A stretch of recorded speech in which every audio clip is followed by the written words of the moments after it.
Take a Ferrero Rocher gift box and remove the stickers from the container. Take the box outside and use Rust-Oleum stone spray paint and cover the entire box with multiple coats. Take black spray paint and a drawer pull.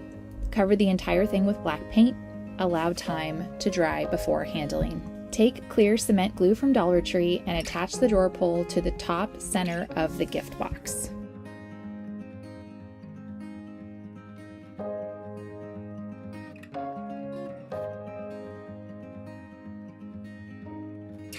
Take a leftover glass flower vase and apply Dixie Belle's Slick and Stick to the glass.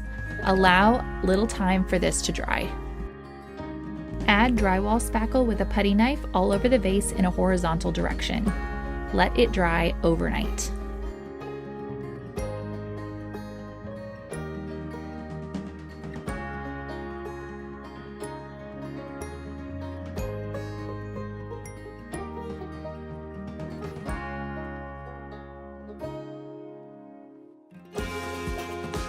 Use a sanding block to sand down the excess spackle and smooth it down a bit.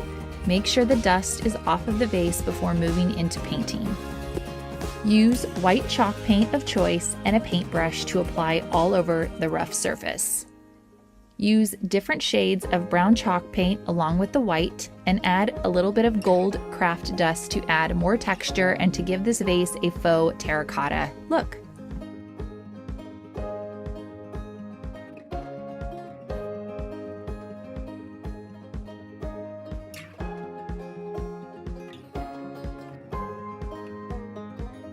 Take a small jar and leftover flowers from Valentine's Day. Press them in a book for an extended period of time. Remove the flowers from the book to prep for Mod Podge.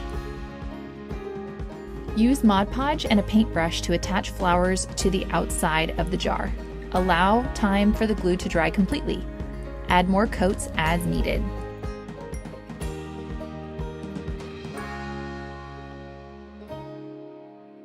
Take a long piece of twine and a hot glue gun to wrap and secure the twine around the top of the jar. Tie off with a bow and add a tea light candle.